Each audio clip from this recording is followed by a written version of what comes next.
dan juga terasik tentunya cuma di Kilas Usik bareng kita nih, si Ceriwas dan juga si Ceriwis. Aku Kayla, dan tentunya aku gak sendirian, aku bareng teman aku si Ceriwis. Coba sapa dulu dong Kak. Halo semuanya, aku Ajeng.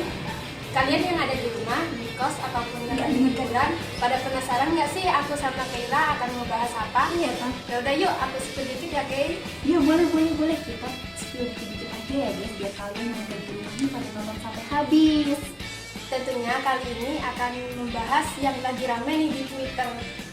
Bener banget nih. Jadi di sini kita akan ngebahas yang akhir-akhir ini lagi rame banget nih guys dibicarain.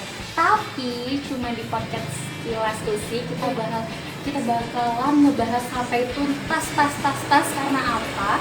Karena nggak kilas, nggak bahas, nggak usik, nggak menarik. Ya, daripada kita lama-lama, langsung aja kita panggil narasumber kita yang akan menjawab pertanyaan dan pendapat dari mereka yang akan kita bahas. Wah, Halo. selamat datang. Terima kasih loh ya udah mau nyempetin waktunya buat datang di podcast kita.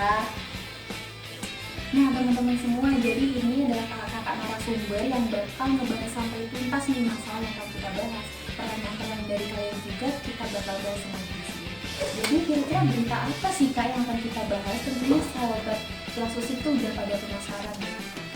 Tentunya tentang berita rendahnya akses pembiayaan pertanian dalam mengelola pertanian. Sebelum lanjut pembahasan, ingat pepatah, tak kenal maka tak sayang.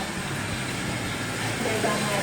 Kita sampai lupa nggak sih Kak belum memperkenalkan kakak yang di sini. Boleh kali Kak untuk kakak-kakak narasumber memperkenalkan diri biar sahabat-sahabat Kilas Usik pada tahu. Halo sahabat Kelas Usik, kenalin aku Rasista dan di sini aku sama rekan aku. Dan aku Ariel. Di sini kita akan menemani kalian untuk membahas tentang masalah yang sedang booming di Twitter.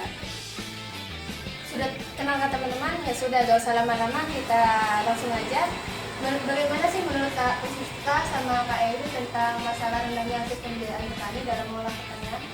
Oke, menurut saya sebagai pengusaha di bidang pertanian ya, ini merupakan masalah yang cukup besar karena dampaknya bukan hanya bagi petani, tapi bagi masyarakat dan juga pengusaha seperti saya. Jadi tuh ada dampak yang ditimbulkan gitu ya Kak? Iya. Terus kira-kira nih kalau boleh tahu dampak apa aja yang ditimbulkan dari masalah tersebut?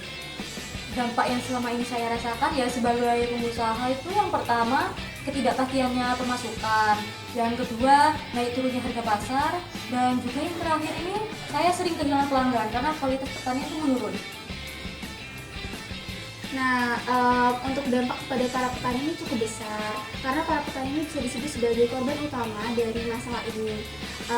Dampak yang kami rasakan sebagai para petani sendiri itu seperti kurangnya produktivitas, terus yang kedua itu beban hutang karena banyak teman saya yang melakukan hutang untuk memenuhi kebutuhan mereka. Dan yang terakhir dampak bagi para petani itu migrasi. Banyak teman-teman saya migrasi akibat kurangnya upah yang diberikan yang tidak sesuai dengan apa yang kita kerjakan. Jadi itu saja dampaknya sebutkan seperti ini. Wah ternyata dampaknya bagi petani sama pebisnis tuh sebegitunya ya Kak. Saya juga gak menyangka loh ternyata dampak bagi masyarakat sendiri juga cukup besar. Nah untuk masalah dan dampak yang udah dijelaskan sama kakak-kakak semua ini, untuk kakak Sista sendiri tuh ada planning nggak atau solusi buat kedepannya buat mengatasi masalah ini? Ya pastinya ada ya Kak, soalnya masalah ini sudah menyusahkan banyak orang. Nah solusi yang bisa saya kasih saran lah gitu ya untuk kedepannya itu dengan mengadakan dukungan teknis dan finansial serta ada program pembiayaan di mana pembiayaan itu dilakukan setelah hasil panen. Tetapi apakah dari solusi Kak Kes yang sampaikan sudah ada yang dilaksanakan? Ya jika terlaksana atau tidaknya itu pastinya belum karena ini masih planning ya Kak. Tapi harapan saya tuh semoga solusi ini segera terlaksana. Karena jika terlaksana pastinya para petani bisa kembali bekerja dan penghasilannya seperti sebelumnya stabil gitu. Juga bagi masyarakat harga pasar juga mulai stabil jika solusi ini terlaksana gitu Kak. Jadi gini teman-teman, masalah tersebut itu berdampak besar bagi petani, pebisnis, dan juga masyarakat.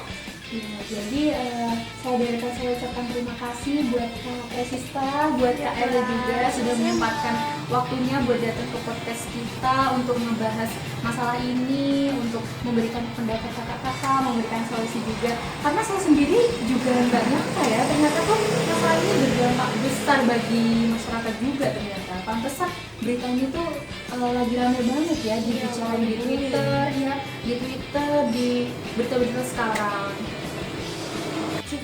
Segitu saja teman-teman untuk podcast kali ini. Tentunya kita akan kembali lagi dengan berita yang sangat menarik. Nah, terima kasih ya teman-teman semua yang udah nonton sampai habis. Jadi aku dan temen aku pamit undur diri dari si Ceriwas dan juga si Ceriwis. Dan tentunya kalian tungguin di podcast selanjutnya di Kilas Usi.